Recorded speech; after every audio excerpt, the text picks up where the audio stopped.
Hello, my name is John, and today we'll be reading The Status Quo Under Challenge.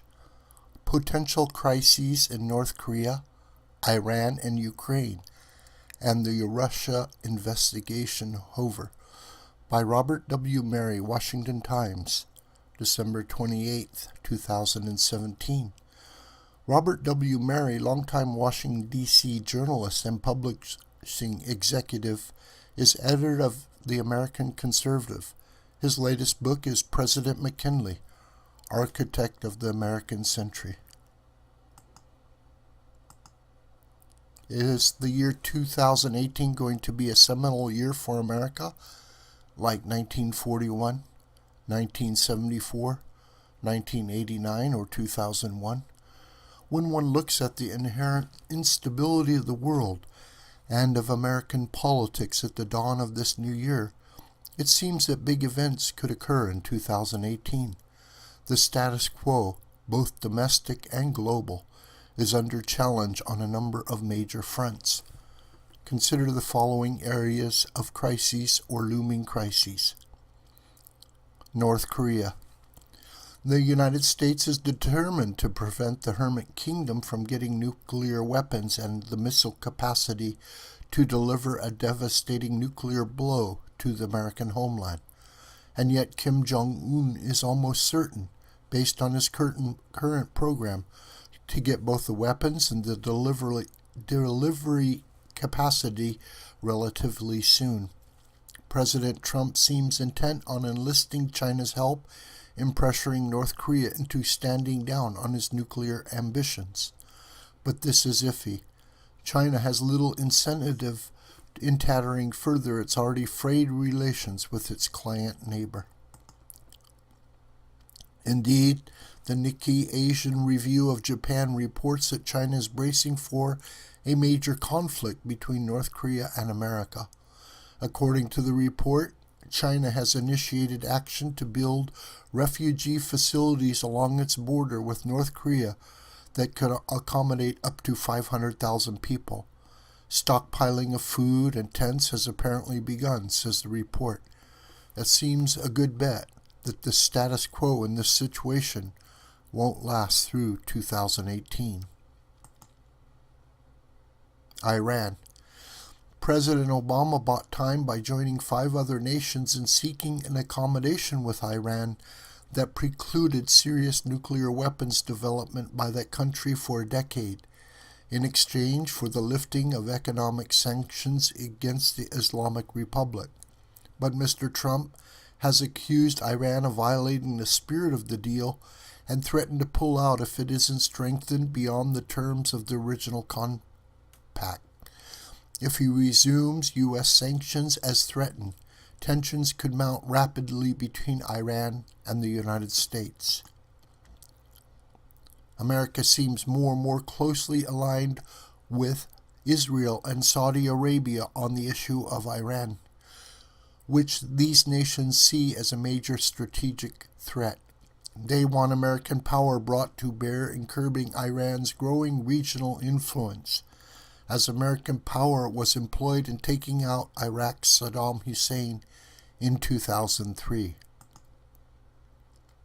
The matter is complicated by Iran's apparent resolve to expand its regional power and influence at the expense of the Sunni powers in the area.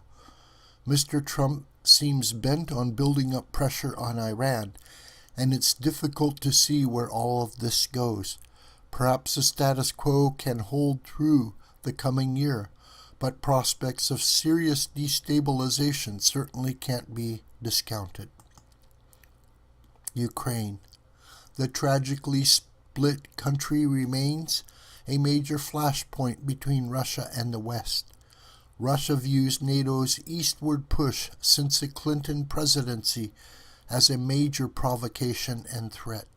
It has vowed to prevent any such expansion into Ukraine, part of the Russian sphere of influence for centuries.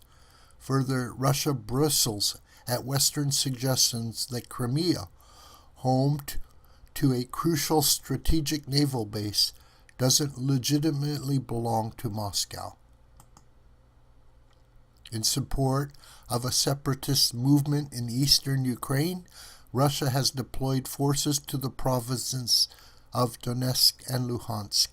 The West, meanwhile, views Russian meddling in Ukraine as a sign of expansionism akin to the Soviet era. Mr. Trump has decided to provide Ukraine with potent Javelin anti-tank missiles, designed, it was explained, to raise the cost to Russia of any expansionist intentions in that country. The missiles, said the administration, were strictly defensive in nature. But if those missiles are used to degrade Russia's position in eastern Ukraine, where tanks are crucial to the country's military dominance there, the fighting could escalate quickly. Then the relatively calm but brutal standoff of today could become a major East-West confrontation. Russia will not back down on Crimea and its support of Ukrainian separatists without a fight. The U.S.-Russia investigation and related matters. The U.S. political classes are in a war of dominance centered on two competing narratives. The Democratic version is that Trump team stole the 2000 election by colluding with Russians, probably including Russian President Vladimir Putin, to cadge and distribute dirt on Hillary Clinton and tilt the outcome in Mr. Trump's favor. The Republican version is that Obama administration figures, in league with top FBI officials, manufactured the basis for an investigation against the Trump team and manipulated events to bring about a special counsel that is now seeking to overthrow the president and reverse the election. This remarkable turn of events poses a question. Have we reached a new era in American politics in which electoral outcomes are rejected routinely and efforts to criminalize political activity become just another tool for those seeking to grab or retain power? Whatever the answer, this raucous, partisan finger-pointing threatens to destabilize American politics, undermine governmental legitimacy, and pull the nation into a slough of despond. It's difficult to see how this gets educated in ways that can calm the political waters and get the mess behind us. More likely it will all blow up and contribute further to the country's frenzied civic rancor and ennui. Perhaps 2018 will unfold without major turning point developments or earthquakes of the old order, but don't count on it. At home and abroad, we see numerous instances of what seems like status quo crises. Major destabilizing events seem almost certain. This video is a production of the School of the White Crane. My name is John Brooker, and you can reach me through commentary on this video or through my Gmail listed here. Please share this video with family and friends and on social media. May God richly bless you.